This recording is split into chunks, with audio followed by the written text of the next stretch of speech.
Hello दोस्तों, एक बार फिर से आप सभी का बहुत बहुत स्वागत है आपका अपना यूट्यूब चैनल आर के स्टडी पे। मैं हूं रविंद्र कुमार। गाइज DBMS का MCQ का आज सीट नंबर 3 है।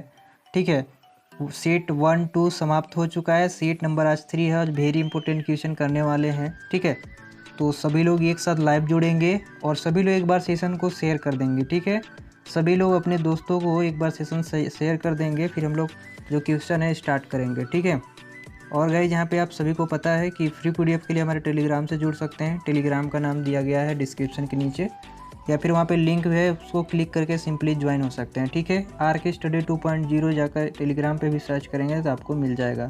तो वहाँ पे फ्री कॉस्ट हिंदी इंग्लिश दोनों में PDF आप डाउनलोड कर सकते हैं। MCQ क्वेश्चन भी अवेलेबल है। ठीक है, जो हम अभी पढ़ा रहे हैं इसका भी आपको जो MCQ क्वेश्चन है वो वहाँ पे मिल जाएंगे।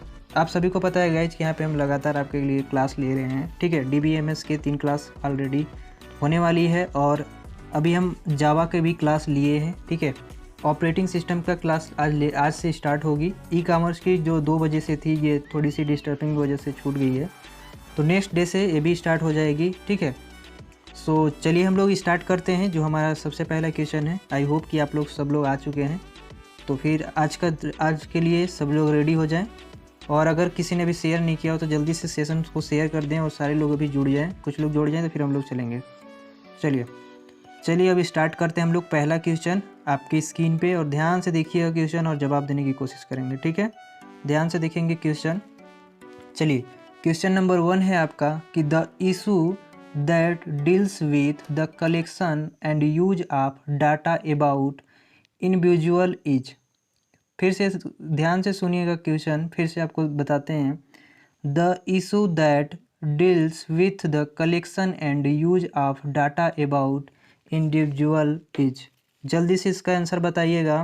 पहला है आपका एक्यूरेसी, दूसरा है एक्सेस, तीसरा है आपका प्राइवेसी, और चौथा जो है आपका पब्लिसिटी। इसका कहने का मतलब है कि जो हमारा व्यक्तित्वों से, ठीक है, लोगों से जो हमारा डाटा होता है, डाटा कह सकते हैं, या जो उसकी इशू होती है, किसके कारण होती है, हम उसको डाटा को किस तरह से डील करेंगे। जल्दी से बताइएगा, किसी भी डाटा को हम लोग किस तरह से डील कर सकते हैं। एक्यूरेसी या फिर एक्सेस करके, या फिर प्राइवेसी, या फिर पब्लिसिटी। आप सभी को पता है कि इसको हम लोग किस तरह से, किसी भी डाटा को किस तरह से हम लोग डील कर सकते हैं। ठीक है, जिसमें हमारा कोई भी प्रॉब्लम ना हो। तो इसका जल्दी से आंसर करेंगे। आई होप गाइज कि आप लोग इसका सही आंसर दे रहे होंगे। पहला नंबर क्वेश्चन का जल्दी से बताइएगा। देखिए, कोई भी डाटा होता है हमारे पास, तो उसको हम लोग क्या करते हैं, प्राइवेसी के माध्यम से उसको हम लोग डील कर सकते हैं। तो हमारा जो ऑप्शन है वो ऑप्शन नंबर क्या हो सकता है, सी सही है। कौन सा सही है गाइज, सी सही है, यानी प्राइवेसी द्वारा। ठीक है, तो पहला क्वेश्चन का आपका आंसर क्या हो गया, सी। चलिए नेक्स्ट क्वेश्चन चलते हैं। चलिए गाइज, दूसरा क्वेश्चन आपकी स्क्रीन पे, तो आप पढ़िएगा जल्दी से कि ध्यान से समझिएगा। The database administer is in effect the coordinator between them, यहाँ पे स्पेस है आपका, एंड द, फिर यहाँ पे स्पेस है। फिर से सुनिएगा। The database administer is in effect the coordinator between them and the, फिर यहाँ पे खालिस्तान है। ठीक है, डाटाबेस फिर यूजर है, एप्लीकेशन प्रोग्राम या फिर डाटाबेस, या फिर DBMS डाटाबेस या एप्लीकेशन प्रोग्राम यूजर। जल्दी से इसमें कमेंट करके नीचे बताइएगा। डाटाबेस एडमिनिस्टर है, बताइएगा जल्दी से कि डाटाबेस एडमिनिस्टर है किसका, is effect the coordinator between the, यहाँ पे आंसर जल्दी से कीजिएगा, एंड द, इसका जल्दी से आंसर कीजिएगा। तो आई होप गाइज के क्वेश्चन को समझ रहे होंगे। ठीक है, तो आपका जो डाटाबेस एडमिनिस्टर होता है, किसके द्वारा इफेक्ट होता है, डाटाबेस। क्या होता है गाइज, डाटाबेस। तो देखिए ऑप्शन नंबर ए में डाटाबेस है, इन सभी में नहीं है, तो ये पहले ही गलत हो गया। ठीक है, एप्लीकेशन प्रोग्राम नहीं हो सकता, DBMS नहीं हो सकता, डाटाबेस था इसमें, लेकिन यहाँ पे आपका देखिए एंड द यूजर, किसके द्वारा, तो यूजर के द्वारा। ठीक है, तो यहाँ पे हमारा ऑप्शन नंबर ए सही हो जाएगा। ठीक है, तो जितने लोग जवाब दिए हैं सभी लोग का सही है। तो चलिए नेक्स्ट क्वेश्चन चलते हैं। Question number 3। So guys question number 3 आपके स्क्रीन पे और सभी लोग जवाब देने की कोशिश करेंगे। बहुत ही इजी क्वेश्चन है और ध्यान से समझेंगे। इन ऑर्डर टू अंडरस्टैंड, ध्यान से समझिएगा, in order to understand DBMS माने database management system, it is important to understand. ध्यान से समझिएगा, in order to understand DBMS, it is important to understand. पहला दिया है the physical schema, one sub schema, all sub schema that are system support, या फिर both A and B. ऐसे सवालों में गाइज हमने एक ट्रिक बताई थी, आपको पता होगा तो। सो गाइज यहाँ पे जल्दी से बताइएगा इसका, ठीक है, जल्दी से इसका ट्रिक लगाइएगा। ध्यान से समझिएगा कि in order to understand DBMS, it is important to understand. ध्यान से देखिएगा, सबसे पहले क्या फिजिकल स्कीमा होता है? नहीं ना, तो ये तो पहले ही गलती हो गया। वन सब स्कीमा ये होता है, पहले क्या होता है? सब स्कीमा होता है।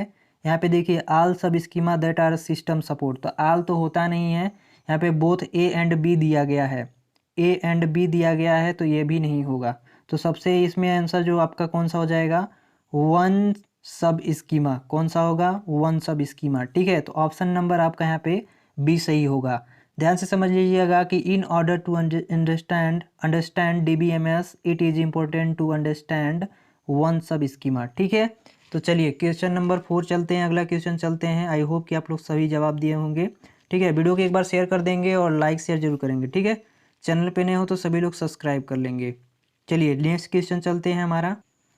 सो गाइस क्वेश्चन नंबर 4 आपकी स्क्रीन पे और सभी लोग जल्दी से जवाब देंगे। ठीक है, सभी लोग जल्दी से जवाब देंगे। Where will be find the referential integrity command, माने कौन सा ऐसा कमांड है जो क्या हो? सिंगल हो। जल्दी से बताइएगा, टेबल के लिए, टूल्स के लिए, फॉर्मेट के लिए, नन ऑफ दीज। जल्दी से आंसर कीजिएगा। Where will we find the referential integrity command. जल्दी से, इस टाइप के क्वेश्चन हमने बताए भी हैं, तो यहाँ पे आप लोग जल्दी से कमेंट करके नीचे बताइएगा आंसर। जल्दी से बताइएगा इसका आंसर क्या हो सकता है।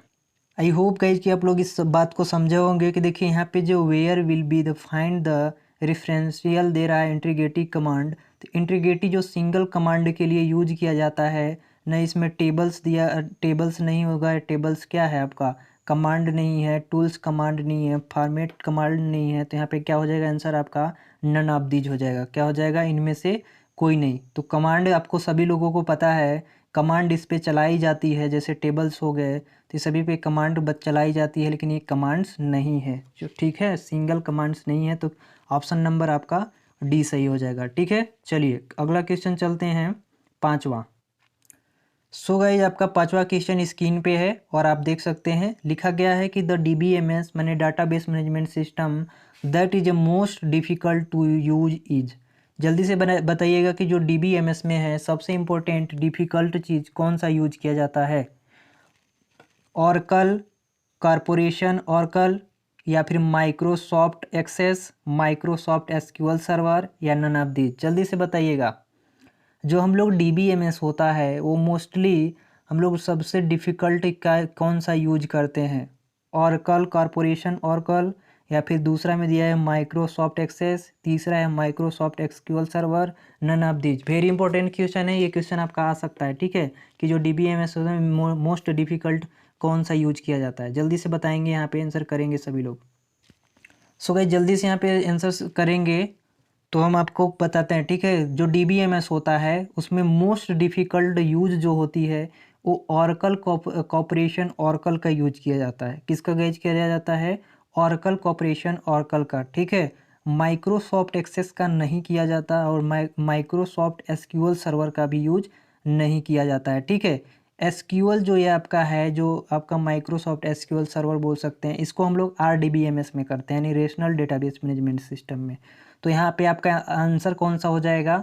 ऑरकल कॉरपोरेशन ऑरकल, यानी ऑप्शन नंबर ए हो जाएगा यहाँ। ठीक है, और भी यहाँ पे डिफ़िकल्ट टू यूज पूछा था। ठीक है, इस बात को ध्यान में रखेंगे। चलिए अगला क्वेश्चन चलते हैं। सो गाइज अगला क्वेश्चन आपके स्क्रीन पे और देख सकते हैं, आपका छठवां क्वेश्चन है। ध्यान से समझिएगा। Which of the following component of a computer, फिर से सुनिएगा, which of the following component of a computer system is the most important to a database management system. जल्दी से आंसर कीजिएगा कि जो हमारा, देखिए यहाँ पे, विच of the following component of a computer system, computer के कौन सा ऐसा कंपोनेंट है जो मोस्टली इम्पोर्टेंट होता है किसमें, डाटाबेस मैनेजमेंट सिस्टम में। यहाँ पे कहने का मतलब है कि कंप्यूटर का वह कौन सा कंपोनेंट है जो डाटाबेस मैनेजमेंट सिस्टम में सबसे ज़्यादा इम्पोर्टेंट होता है। जल्दी से कमेंट करके बताइएगा। इसका आंसर तो आप सभी को पता होना चाहिए, बहुत ही इम्पोर्टेंट है और बहुत ही सिंपल भी है कि जो हमारा कंप्यूटर है उसमें सबसे ज़्यादा कौन से कंपोनेंट का डाटाबेस मैनेजमेंट सिस्टम के अंतर्गत में यूज किया जाता है। ऑप्शन नंबर पहला है कि high speed large capacity disk, high resolution video display, mouse या प्रिंटर। सबसे ज़्यादा किसका यूज किया जाता है, वेरी इंपॉर्टेंट पूछा गया है यहाँ पे, important to a database management system. जल्दी से आंसर कीजिएगा, आप सभी को पता होगा इसका आंसर। जल्दी से नीचे कमेंट करके बताइएगा, ठीक है। देखते हैं इस क्वेश्चन का कितने लोग आंसर कर पाते हैं। जल्दी से इस क्वेश्चन का सभी लोग जवाब देंगे, फिर नेक्स्ट क्वेश्चन हम लोग चलेंगे कि जो हमारा कंप्यूटर में, कंप्यूटर सिस्टम में जो इम्पोर्टेंट कंपोनेंट हैं डाटाबेस मैनेजमेंट सिस्टम के लिए वो कौन से हैं। तो सबसे पहले दिया है आपका high speed large capacity disk, ठीक है। दूसरा है आपका हाई रिसोर्स वीडियो डिस्प्ले, तीसरा है माउस या प्रिंटर। तो हम लोग देखिए यहाँ पे हमारा प्रिंटर तो होगा नहीं, माउस तो होगा भी नहीं, हाई रिसोर्सेंस वीडियो डिस्प्ले, ये इसमें से दोनों में से एक हो सकता है। तो बताइए कौन सा होगा, आपका high speed large capacity disk होता है, यानी ऑप्शन नंबर आपका ए हो जाएगा, ठीक है। तो चलिए, आप लोग सही आंसर दिए होंगे उम्मीद करते हैं। नेक्स्ट क्वेश्चन चलते हैं जल्दी से। तो गाइज नेक्स्ट क्वेश्चन आपकी स्क्रीन पे है और वेरी इंपॉर्टेंट है, इस बात को आप लोग समझिएगा कि in a rational schema each tuple is divide into field card. ध्यान से समझिएगा कि इन अ रिलेशन स्कीमा में each tuple is divide into field card, माने जो हमारा टपल्स होते हैं उसके किन फील्डों को डिवाइड करते हैं। तो डोमेन्स, क्यूरीज या फिर रिलेशंस या नन ऑफ दीज। इस क्वेश्चन का तो आपको आंसर सही पता होना चाहिए। RDBMS जो जिस स्टूडेंट ने हमारा पढ़ा होगा ये जवाब जल्दी दे सकता है, ठीक है। तो जल्दी से कमेंट करके नीचे बताइएगा, देखते हैं कितने लोग का सही होता है। इंतजार करते हैं हम आपका आंसर का, ठीक है। जल्दी से नीचे कमेंट करके बताइए, हम सभी को देख रहे हैं। क्वेश्चन फिर से देख लीजिएगा कि in a rational schema each tuple is divide into field card. जल्दी से इसका आंसर कीजिएगा। देखिए आपका यहाँ पे नन ऑफ दिस की तो बातें नहीं है, रिलेशंस ये इसमें आते हैं, ठीक है। रिलेशंस स्कीमा में ये रिलेशंस टेबल्स को शो करेंगे, ठीक है। क्यूरीज तो ये आपके लैंग्वेज को शो करेंगे। तो इसमें क्या हो जाएगा, डिवाइड फील्ड्स कार्ड, तो इनके लिए जो यूज होता है वो डोमेन के लिए, किसका, डोमेन। तो ऑप्शन नंबर आपका कौन सा सही हो जाएगा, ए, ठीक है। चलिए नेक्स्ट क्वेश्चन चलते हैं जल्दी से। सो गाइज यहाँ पे आपका क्वेश्चन अगला है 8वां, एन इंडेक्सिंग ऑपरेशन। इसमें से इंडेक्सिंग ऑपरेशंस कौन है, scalabilities and index for a file. दूसरा दिया है कि sort of file using two key. फिर यहाँ पे दिया गया है sorts of file using a single key, या बोथ दिया गया है बी एंड सी। जल्दी से जवाब देंगे कि इसका कौन सा आंसर सही हो जाएगा। 8वां का आपका जल्दी से कमेंट करके नीचे बताइएगा कि एन इंडेक्सिंग ऑपरेशन, इसमें से कौन से इंडेक्सिंग ऑपरेशंस को अलाउ करता है। जल्दी से नीचे कमेंट करके बताइएगा, हम आपका इंतजार कर रहे हैं, ठीक है, आंसर का जल्दी से। तो इसका आपका आंसर जो होगा, ठीक है, आपका फर्स्ट आंसर होगा, मैंने establish an index for a file, यानी ऑप्शन नंबर आपका ए सही हो जाएगा, ठीक है। Sort of file using two key ये भी नहीं, और sort of file using single ये भी नहीं, और बोथ बी एंड सी, यानी ये दोनों तो एक ही है। तो इन दोनों में से नहीं होगा, तो ऑप्शन नंबर आपका ए सही हो जाएगा, ठीक है। चलिए अगला नेक्स्ट क्वेश्चन चलते हैं। चलिए नेक्स्ट क्वेश्चन आपके मन लाइक का है 9 नंबर। तो इसको सभी लोग जवाब करेंगे, आंसर देंगे। The modify operation is likely to be done after. जल्दी से, modify operations is likely to be done after. जल्दी इसका आंसर देंगे सभी लोग। The modify operation is likely to be done after. पहला दिया गया आपका इंसर्ट, डिलीट, लुकअप या नन ऑफ दीज। जल्दी से आंसर कीजिएगा। Modify operations is likely to be done after, तो इसका क्या हो जाएगा आपका? इंसर्ट, ये भी नहीं होगा। डिलीट, ये भी नहीं होगा। आपका आंसर क्या हो जाएगा? लुकअप, क्या हो जाएगा? लुकअप, यानी आपका ऑप्शन नंबर सी हो जाएगा। ठीक है, तो चलिए आप लोग सभी लोग समझ गए होंगे कि 9वां का क्वेश्चन का आंसर क्या होगा। चलिए अगला क्वेश्चन चलते हैं जल्दी से। चलिए आपके स्क्रीन पे 10वां क्वेश्चन और सभी लोग जवाब देने की कोशिश करेंगे। ठीक है, सभी लोग जवाब देंगे। विच command creates a intelligence on और मोर मेमोरी वेरिएबल, जल्दी से जवाब देंगे इसका कि विच command creates and intelligence on और मोर मेमोरी वेरिएबल्स, जल्दी से कमेंट करके नीचे इसका जवाब देंगे। पहला है आपका रिलीज, कीप, स्टोर या अपडेट, क्या करते हैं जल्दी से बताइएगा, नीचे कमेंट करके जल्दी से बताइएगा क्या होगा इसका आंसर। सो गाइज आप सभी को अगर ये पता होगा कि जो हम लोग क्रिएट कमांड के लिए यूज करते हैं वो मेमोरी वेरिएबल्स में, तो किस लिए यूज करते हैं? रिलीज करने के लिए तो नहीं करते हैं, जारी रखने के लिए भी नहीं करते हैं, लेकिन जो हमारा क्रिएट कमांड जिस लिए चलाते हैं वो हमारे अपडेट करने के लिए भी नहीं करते हैं। तो करते किसके लिए हैं गाइज? स्टोर करने के लिए। क्या करने के लिए? डाटा को टेबल में स्टोर करने के लिए हम लोग इस कमांड का यूज करते हैं। तो आई होप गाइज कि आप लोग इसका आंसर समझ गए होंगे किस तरह क्या होगा। चलिए नेक्स्ट क्वेश्चन चलते हैं। चलिए गाइज यहाँ पे देखिए 10-10 का सेट है आपका, 10 का सेट खत्म हो गया, फिर से आपका 10 का सेट स्टार्ट हुआ है। तो ये क्वेश्चन नंबर दूसरे 10 का सेट में पहला क्वेश्चन है, a collection of inter related record is a called. ध्यान से सुनिएगा, बहुत सिंपल ही इस टाइप के क्वेश्चन हमने करा भी दिए हैं, फिर से यहाँ पे ध्यान में रखिएगा। A collection of inter related record, inter related record is called, जल्दी से दिएगा डाटाबेस या स्प्रेड शीट या मैनेजमेंट इंफॉर्मेशन सिस्टम या टेक्स्ट फाइल। ये तो नहीं होगा मैनेजमेंट इंफॉर्मेशन सिस्टम। ठीक है, रिकॉर्ड को ये नहीं करता है, रिकॉर्ड को ये नहीं करता। टेक्स्ट फाइल ये भी नहीं होगा। स्प्रेड शीट और डाटाबेस दोनों में से कौन सा होगा जल्दी से बताइएगा। ये आपके पास दो ऑप्शन हमने दे दिए, ये दोनों को काट दिया हमने, ये दोनों नहीं होंगे, इसमें से बताइए कौन सा होगा। हम लोग क्या पढ़ रहे हैं? DBMS, तो DBMS में क्या करेंगे? डाटा को रिकॉर्ड कैसे करेगा? कहाँ पे जल्दी से बताइएगा? डाटाबेस में। कहाँ पे? डाटाबेस में। ठीक है, तो हमारा ऑप्शन नंबर ए सही हो जाएगा। स्प्रेड शीट हम किसके लिए बताए थे वो आप नीचे कमेंट करके बताइएगा। ठीक है, स्प्रेड शीट हम कौन सा क्वेश्चन के लिए बताए थे, ध्यान से समझिएगा। सभी लोग क्वेश्चन को ध्यान से समझेंगे तो आपको बहुत जल्दी क्लियर हो जाएगा। ठीक है, चलिए नेक्स्ट क्वेश्चन चलते हैं। सो गाइस यहाँ पे नेक्स्ट आपका क्वेश्चन है, the method of file organisation in which data record in a file are arrange in a specific order according to key field in no as the, जल्दी से जवाब दीजिएगा। सिक्वेंशियल एक्सेस मेथड या फिर यहाँ पे क्यूनिंग मेथड या प्रिपेयर्ड माइंडेड मेथड या direct access method.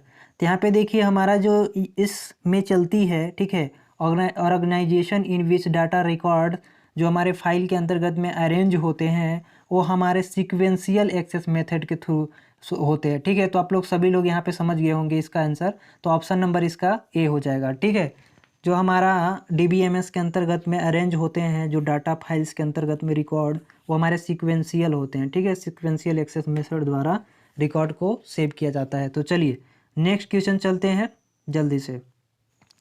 Next question है हमारा कि unlike filter queries can be save as a database in a database. फिर से समझिएगा कि अनलाइक फिल्टर्स, ठीक है, query can be saved as in a database, database में या फिर फिल्टर्स में, ऑब्जेक्ट्स में या एनी ऑफ द एबव। जल्दी से बताइएगा कि जो हमारा अनलाइक फिल्टर्स होता है वो कौन से क्यूरी में सेव्ड किए जाते हैं डाटाबेस के अंतर्गत में। जब डाटाबेस के अंतर्गत में सेव किए जाते हैं तो डाटाबेस तो होगा नहीं। पहली बात तो यहाँ पे ये हो गया कि अनलाइक फिल्टर्स जो हमारे होते हैं वो कौन से क्यूरीज में, पूछ रहा है कि कौन से क्यूरीज में क्या होते हैं, कौन से क्यूरीज के डाटाबेस में सेव होते हैं। तो डाटाबेस पहले दिया है तो डाटाबेस तो हो नहीं सकता। दिया गया है फिल्टर्स, तो फिल्टर्स के लिए क्यों यूज करते हैं, अभी हमने फिल्टर्स के ऊपर क्वेश्चन किया तो ये भी नहीं होगा। ऑब्जेक्ट्स और any of the above. Any of the above नहीं होगा, आपका ऑप्शन नंबर सी हो जाएगा, माने ऑब्जेक्ट्स में। किस में? ऑब्जेक्ट्स में, ठीक है। तो unlike filters queries can be saved in your database, इसका क्या आंसर हो जाएगा? ऑप्शन नंबर सी हो जाएगा, ठीक है। चलिए नेक्स्ट क्वेश्चन चलते हैं। सो गाइज नेक्स्ट क्वेश्चन आपका है एक्सटर्नल डाटाबेस इज। ध्यान से सुनिएगा, जो हमारा एक्सटर्नल डाटाबेस होता है वो database create using DBMS packet, या database create in MS Word, या डाटाबेस क्रिएट इन EXCEL यानी एक्सेल, या ऑल ऑफ द एबव माने इन सभी। जल्दी से बताइएगा कि जो हमारा इंटरनल डाटाबेस होता है, इंटरनल डाटाबेस कहाँ होता है? एक्सटर्नल, इंटरनल, फिजिकल, ये सारे के सारे हमने बताया है थे पूरे में। तो आप सभी को पता होगा कि जो हमारा इंटरनल डाटाबेस होता है किस लिए क्रिएट किया जाता है? Database creating using DBMS packet के लिए, या database create in MS word के लिए, या डाटाबेस क्रिएट इन EXL माने एक्सेल के लिए, ऑल ऑफ द एबव सभी के लिए। बताइए जल्दी से। इस क्वेश्चन का जिसने आंसर दे दिया जानूंगा कि सबसे अच्छा पढ़ रहा है, ठीक है। चलिए नीचे कमेंट करके बताइएगा, बहुत ही इजी सवाल है और इससे बताए भी हैं, जिसने भी क्लास लिया होगा सभी को पता होगा। जल्दी से आंसर कीजिएगा, जल्दी से इसका कमेंट करके सभी लोग बताइएगा इसका आंसर क्या होगा। तो एक्सटर्नल डाटाबेस जो होता है वो हम लोग डाटाबेस क्रिएट करने के लिए, यानी database create using DBMS packet माने डाटाबेस मैनेजमेंट पैकेट का डाटा क्रिएट करने के लिए एक्सटर्नल डाटाबेस का यूज करते हैं। क्लियर हो गया? यानी डाटाबेस क्रिएट तो यहाँ पे सही है, लेकिन MS वर्ड नहीं होगा, और यहाँ पे एक्सेल भी नहीं होगा, और ऑल ऑफ द एबव भी नहीं होगा। तो ए भी गलत, ए भी और ए भी सही। आपका क्या हो गया? ए। मतलब हम लोग DBMS में यानी डाटाबेस मैनेजमेंट सिस्टम में पैकेज के लिए एक्सटर्नल डाटाबेस का यूज करते हैं डाटाबेस क्रिएटिंग के लिए, ठीक है। चलिए नेक्स्ट क्वेश्चन चलते हैं। जल्दी से कमेंट करके जो अगला क्वेश्चन हमारा है, जो दूसरा सेट है उसका 5वां क्वेश्चन है कि जो रोल बैक होता है, ध्यान से समझ लीजिएगा फिर आंसर दीजिएगा। Roll back in a database is a statement. DDL बिल्कुल नहीं, DDL में हमने तो पढ़ा ही नहीं था कि रोल बैक होता है कि नहीं।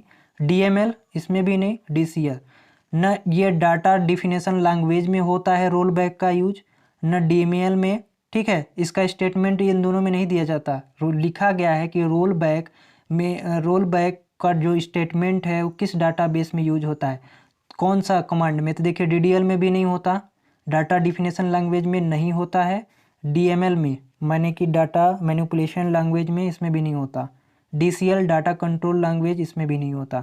तो हमारा आंसर कौन सा हो जाएगा? TCL। क्या हो जाएगा? TCL। तो हम लोग जो रोल बैक का यूज करते हैं वो TCL में यूज करते हैं, ठीक है। ये भी एक भाग है इसका, आप लोग को नहीं बताया गया है, ठीक है। आप लोगों को जो इस सब्जेक्ट में पढ़ने हैं वो आपके 2 ही पढ़ने थे, ठीक है। DDL DML एक एक्स्ट्रा भी पढ़ा दिया गया है, हमने भी बताया है DCL के बारे में, डाटा कंट्रोल लैंग्वेज के बारे में। लेकिन यहाँ पे जो आपके मोस्टली और हैं अभी जो इसके डाटाबेस वगैरह कह सकते हैं कि इसके जो पार्ट्स हैं, कमांड जो चलते हैं DCL के भी चलते हैं। तो इसके हमने नहीं पढ़ाए हैं क्योंकि आपके सिलेबस में था ही नहीं, ठीक है। तो इसका आंसर आपका जो रोल बैक के लिए हो जाएगा ऑप्शन नंबर डी हो जाएगा, ठीक है। तो आई होप कि सभी लोग सही आंसर दिए होंगे। चलिए नेक्स्ट क्वेश्चन चलते हैं। तो question number 6, report generators are use. Report generate करने के लिए कौन सा चीज़ यूज किया जाता है? Store data input by a user, user द्वारा स्टोर किए गए डाटा की इनपुट, या रिट्रीव वापस इंफॉर्मेशन फ्रॉम फाइल्स माने retrieve information from files, files द्वारा कह सकते हैं वापस की गई इंफॉर्मेशन, या आंसर क्यूरीज, या बोथ बी एंड सी। जल्दी से बताइएगा कि जो हमारा रिपोर्ट्स जनरेट होता है उस कौन सा किस चीज़ के लिए यूज करते हैं? Store data input by a user यानी यूजर के द्वारा जो स्टोर की गई इनपुट डाटा है उसके लिए, रिट्रीव इंफॉर्मेशन फ्रॉम फाइल माने फाइल के वापसी इंफॉर्मेशन के लिए, या फिर आंसर क्यूरीज के लिए, या फिर बोथ है। तो देखिए यहाँ पे आपको सिंपली इसका क्वेश्चन तो आप लोग सभी जानते होंगे, कोई सॉफ्टवेयर अगर यूज करते होंगे तो आप सभी को पता होगा। जो हम लोग रिपोर्ट अगर करते हैं जनरेटर, यहाँ पे लिखा है कि रिपोर्ट जनरेटर आर यूज। तो किसी को हम लोग रिपोर्ट किस लिए कहते हैं? क्योंकि हमारा आंसर का जवाब मिले, ठीक है। आंसर क्यूरीज के लिए, दूसरा बात की जो हमारी इन्फॉर्मेशन है उसको वापस करने के लिए। जैसे कि हमने बैलेंस ट्रांसफ़र किया तो अगर किसी तरह वो फंस जाता है तो हम लोग क्या करते हैं, उसकी इन्फॉर्मेशन चाहते हैं, ठीक है। तो हम यहाँ पे हमारा ऑप्शन नंबर क्या हो जाएगा, बी एंड सी हो जाएगा, ठीक है। यानी ऑप्शन नंबर डी, यानी ए भी सही है, ए भी सही है, बट हमारा जो ऑप्शन नंबर डी हो जाएगा, बोथ बी एंड सी हो जाएगा, ठीक है। आंसर को हमको जवाब भी चाहिए और उसकी जो इन्फॉर्मेशन है वो भी चाहिए, ठीक है। तो दोनों यहाँ पे सही हो जाएगा, नहीं option number D. I hope कि समझ गए होंगे।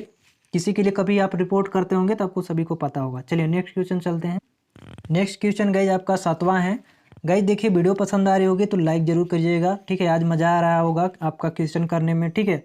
चलिए, the logical data structure with a one two many relationship is a, one two many relationship, जल्दी से बताइएगा। वन टू मेनी रिलेशनशिप, जल्दी से बताइएगा। वन टू मेनी रिलेशनशिप, जल्दी से इसका आंसर कीजिएगा कि द लॉजिकल डाटा स्ट्रक्चर, मैंने लॉजिकल डाटा स्ट्रक्चर में के साथ वन टू मेनी रिलेशनशिप है, बताइए जल्दी से। Tree, chain, network, all of these, जल्दी से इसका आंसर करके बताइएगा सभी लोग। सभी को पता होगा इसका आंसर, जल्दी से बताइएगा। तो देखिए, सबसे पहली बात तो यहाँ पे आपको समझना है कि हमारा जो लॉजिकल डाटा स्ट्रक्चर होता है उसमें जो वन टू मेनी, माने हम लोग कह सकते हैं जो ट्री होता है, तो आपने ट्री कभी देखा है? तो ट्री जो बनाते हैं तो ट्री में क्या होता है, क्या होता है, ये नोड होता है और इनके चाइल्ड होते हैं।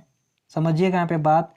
तो आपका देखिए ऑप्शन नंबर ए हो जाएगा, क्योंकि वन टू यानी एक नोड के दो चाइल्ड, मिनिमम दो चाइल्ड, अधिकतम चाहे जितना, यानी मैक्सिमम चाहे जितना चाइल्ड, लेकिन मिनिमम दो चाइल्ड होने चाहिए। यानी वन टू मेनी रिलेशनशिप को ये ट्री फॉलो करता है।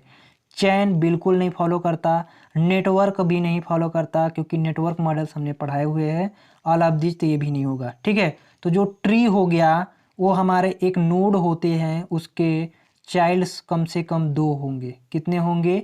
दो होंगे। और यहाँ पे हमारा वन टू मेनी रिलेशनशिप बनता है, ठीक है। तो ऑप्शन नंबर हमारा 1 सही हो जाएगा, ठीक है। चलिए नेक्स्ट क्वेश्चन चलते हैं। गाइज हमारा नेक्स्ट क्वेश्चन है, in a database related fields, ध्यान से रखिएगा।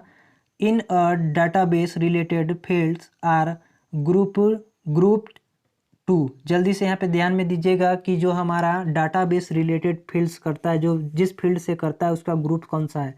फाइल का, बैंक का, मेन्यू का, डाटा रिकॉर्ड्स का, जल्दी से कमेंट करके बताइएगा।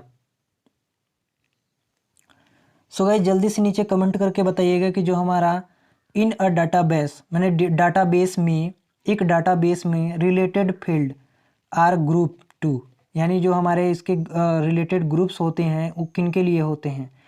तो फाइल्स के लिए, हमारे डाटाबेस में क्या किसके लिए होते हैं? फाइल्स के लिए नो, बैंक के लिए नो, मेन्यू के लिए नो, डाटा रिकॉर्ड किसके लिए गाइज? डाटा रिकॉर्ड के लिए हम लोग का ये जो डाटाबेस में रिलेटेड फील्ड्स होते हैं वो डाटाबेस के लिए रिकॉर्ड किए जाते हैं। चलिए आप लोग समझ गए होंगे, 8वां का आंसर आपका डी है। चलिए नेक्स्ट क्वेश्चन चलते हैं। नेक्स्ट क्वेश्चन हमारा है कि the database environment has all of the following component excepts, ठीक है।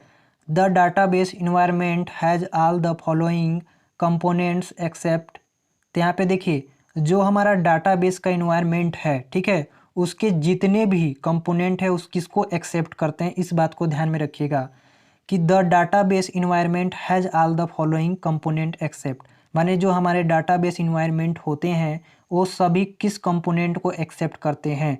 तो डाटाबेस एडमिनिस्टर को, डाटाबेस को, यूजर को, या फिर आपका यहाँ पे स्प्रेड फाइल्स को। जल्दी से आंसर कीजिएगा, यहाँ पे आप कंफ्यूज हो गए होंगे। ध्यान पे से देखिएगा कि जो हमारा डाटाबेस इन्वायरमेंट होता है, ठीक है, उस सभी कौन से कंपोनेंट को एक्सेप्ट करते हैं?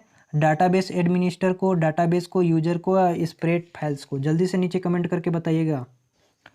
सो गाइज आप सभी को पता है कि जो हमारे जितने भी कंपोनेंट्स एक्सेप्ट करते हैं वो न डाटाबेस एडमिनिस्टर को करते हैं, न डाटाबेस को, न यूजर्स को करते हैं। स्प्रेड्स फाइल्स को सारे हमारे जो डाटाबेस इन्वायरमेंट है वो सारे के सारे कंपोनेंट कर, जो स्प्रेड फाइल्स होते हैं उन कंपोनेंट को एक्सेप्ट करते हैं, ठीक है। तो आप लोग का जो 9 का आंसर हो गया ऑप्शन नंबर डी। चलिए नेक्स्ट क्वेश्चन चलते हैं। सो गाइज नेक्स्ट क्वेश्चन बहुत मज़ेदार क्वेश्चन है और इसका आंसर सब लोग दे के जाएंगे। आप क्वेश्चन पढ़ते ही आपको आंसर पता होगा, ठीक है। जल्दी से बताइएगा इसका आंसर, और जिस स्टूडेंट ने बताया समझ जाएंगे कि उसने कुछ नहीं पढ़ा, ठीक है। यानी मल्टीमीडिया पढ़ा होगा तो इसका आंसर दे सकता है। Which database handles full text data image audio and video. कौन सा डाटाबेस ऐसा है जो इमेज ऑडियो एंड वीडियो को हैंडल करता है? कौन सा डाटा बेस ऐसा हैंडल मतलब डाटा बेस है जो कि इन सारे को हैंडल करता है? Image audio and video, multimedia database, video on demand database, graphics database, या फिर ट्रांजैक्शन डाटाबेस। किसको? जल्दी से बताइएगा। इमेज ऑडियो वीडियो, जल्दी से बताइएगा कि कौन से डाटाबेस में ये सारे के सारे स्टोर होते हैं। इसका लास्ट है और इसका उम्मीद है कि आप लोग सही आंसर देंगे। जल्दी से नीचे कमेंट करके बताइएगा इस क्वेश्चन का आंसर क्या होगा। फिर से एक बार पढ़ देते हैं। Which database handle full text data image audio and video, data image audio and video. Very good, सभी लोग ये सही आंसर दे रहे हैं, तो इसको ऑप्शन नंबर ए में हो जाएगा, मल्टीमीडिया डाटाबेस। क्या हो जाएगा? मल्टीमीडिया डाटाबेस, ठीक है। तो ये ऑप्शन गलत, ये भी और ये भी, तो ऑप्शन नंबर आपका ए सही हो जाएगा, ठीक है। तो आई होप गाइज कि आप लोग सही से पढ़े होंगे, ठीक है। तो क्लास में जुड़ने के लिए सभी को धन्यवाद दिल से, और सभी लोग एक बार शेयर कर देंगे, ठीक है। और चैनल पे नए हो जितने भी आए होंगे सब्सक्राइब कर लेंगे, और इसी तरह के आपको हम तैयारी कराते रहेंगे, ठीक है। अपने दोस्तों को शेयर कीजिए, थोड़ी सी मोटिवेशन मिल गई। और नीचे कमेंट करके ज़रूर बताइएगा, अपना फीडबैक जरूर दीजिएगा, ठीक है। तो मिल लेंगे नए वीडियो में, तब तक के लिए जय हिंद।